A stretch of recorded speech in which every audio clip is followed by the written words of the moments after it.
Assalamualaikum teman-teman. Oke, seperti biasa kembali lagi dengan kami di channel Mak Pilur. Ini ada pertanyaan dari Rambe Manis dan Muhammad Ibrahim dan Gonohom. Nah, jadi ini pertanyaan Rambe Manis yang semalam. Katanya, Pak mau tanya apa harta karun itu ada dan apa bisa diambil dengan ritual-ritual seperti yang kita dengar di halayak ramai, pengangkatan harta karun yang gaib. Terus dari Muhammad Ibrahim, banyak mengatakan bahwa Islam ini agama kekerasan dan cenderung dikatakan teroris. Bagaimana menurut Bapak?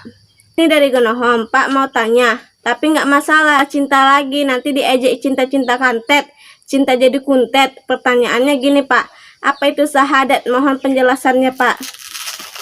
Oke, jadi semalam satu lagi belum terjawab pertanyaan dari siapa itu? Siapa? Rambe Manis. Rambe Manis. Dia nanya harta karun itu. Jadi harta karun ini bisa diangkat. Nah, diangkatnya misalnya kalau ada peta kita, misalnya ada peninggalan zaman-zaman dulu yang memendam suatu harta di dalam tanah, ada petanya, ini tempatnya cangkul, diangkat bisa ya kan. Jadi kalau katanya ritual-ritual gaib tadi, ya kan. Jadi kalau yang namanya gaib ya gaib, nggak mungkin bisa dinyatakan kan gitu. Namanya gaib, ya kan. Kalau kita bisa menyatakan yang gaib itu berarti bisa kita nyatakan jin, bisa kita nyatakan malaikat, bahkan bisa kita menyatakan Allah tadi itu. Nah, Allah pun al-gaib kan. Jadi tidak bisa kalau memang berupa harta gaib. Tapi kalau dia berupa harta nyata yang dipendam, bisa. Nah, tapi kita bak peta kan gitu. Kan gitu. Jadi coba kita lihat di dunia ini dulu. Kita perhatikan di Indonesia dulu khususnya kan. Yang kaya-kaya itu tukang angkat harta karun apa pengusaha? Pengusaha. Nah, ya udah. Jadi kalau kita mau kaya ya jadi pengusaha lah, kerja keras kan gitu. Jadi kalau angkat harta karun itu kan ibaratnya kayak mana nih Bang ya? Itu pekerjaan orang yang malas. Nah, yang mau instan dia mendapat kekayaan tadi itu. Nah, ternyata dibodoh-bodohi kan gitu, dibodoh-bodohi kan gitu. Makanya Pak bilang harus sikit-sikit kita belajar namanya yang gaib tadi supaya kita jangan gampang dibodoh-bodohi kan gitu. Nah, jadi terkadang kita tahyul, tapi tentunya ke dukun, sakit ke dukun. Bilang jangan cari orang pintar. Orang pintar itu mengakali, cari orang yang mengerti kan gitu. Nah, itulah penjelasan dari si Rambe Manis tadi itu kan gitu. Baru satu lagi katanya Islam ini cenderung dikatakan agama kekerasan. Sebenarnya begini, Islam ini kalau dipelajari, makanya sebelum kita masuk ke dalam sesuatu pelajari dulu. Katakan cenderung kekerasan, benar tidak? Makanya pelajari dulu Islam itu. Islam itu agama yang lembut, bukan agama kekerasan. Makanya masuk dalam Islam pelajari dengan sungguh. Jadi sekarang makanya kan banyak orang salah pengertian jihad kata orang kan. Jihad. Maka jihad yang mana? Makanya para generasi muda sekarang jihad itu apa? Ya buat karya. Istilahnya karya dari buat sesuatu yang berguna bagi nusa dan bangsa. Itu merupakan jihad bagi generasi muda sekarang kan gitu. Itu yang perlu jihad, bukan sikit nanti sana perang. Di sana perang, makanya ada waktu itu kisah itu supporter sepak bola yang mati dibunuh, supporter lain itu kan. Bapak situ sedih melihatnya. Kenapa sedih Pak bilang? Jadi orang itu membunuh itu la ilaha illallah, Allah Akbar katanya. Sementara apa hubungannya bola sama Islam?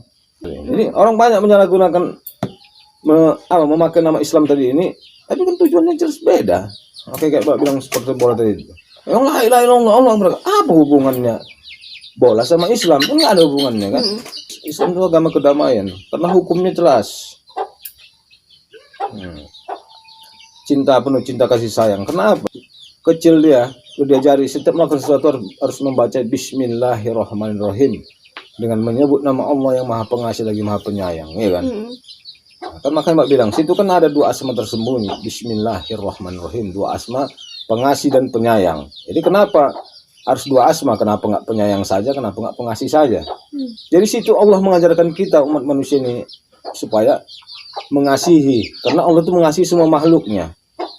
baik itu kafir, tumbuhan ataupun siapapun dia tetap dikasih Allah kehidupan, rezeki, kan gitu kan, dan yang lain-lain tadi itu. Nah, jadi tapi Allah itu menyayangi orang beriman, kan gitu. Allah itu menyayangi orang beriman, makanya dua asma di situ dibuat. Nah, tapi karena Islamnya sekarang ajaran itu harus baca Bismillah, tapi nggak dikasih tahu apa sebenarnya Bismillah itu tadi. Jadi nembak burung pun Bismillahirrahmanirrahim, tas udah membunuh, kan gitu.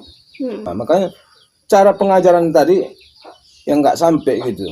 Jadi pengajaran sekarang ini entar lari kemana-mana, yang terlari kemana-mana.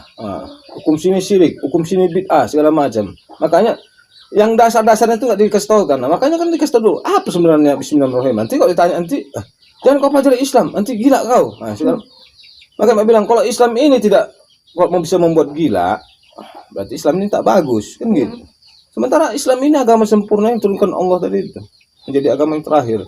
Benarnya bukan agama terakhir, nabinya yang terakhir. Kok agama itu semua tetap Islam semua dulunya. Cuma kan dia lahir di ini dibuat namanya ini tergantung istilahnya tempatnya tadi gitu. Jadi itulah makanya pesan bapak pula mulai dini harus diajarkan anak-anak itu apa sesungguhnya ini nggak jadi tanda tanya. Makanya kayak sholat itu kenapa berdiri rukuk sujud itu harus dijelaskan semua. Ini kenapa Bismillahirrahmanirrahim harus diucapkan, harus dijelaskan semua. Jadi nanti kalau ada pertanyaan, jangan, nggak boleh tanya itu. Gitu dari dulunya udah ikuti aja. Ini soal namanya generasi muda ini dia dalam tahap pencarian namanya. Penasarannya tinggi, iya kan? Wah, kenapa mesti gini ya? Kenapa mesti gini ya? Nah, gitu. Makanya perlu dijelaskan dengan sejelas-jelasnya. Misalnya kayak gini lah.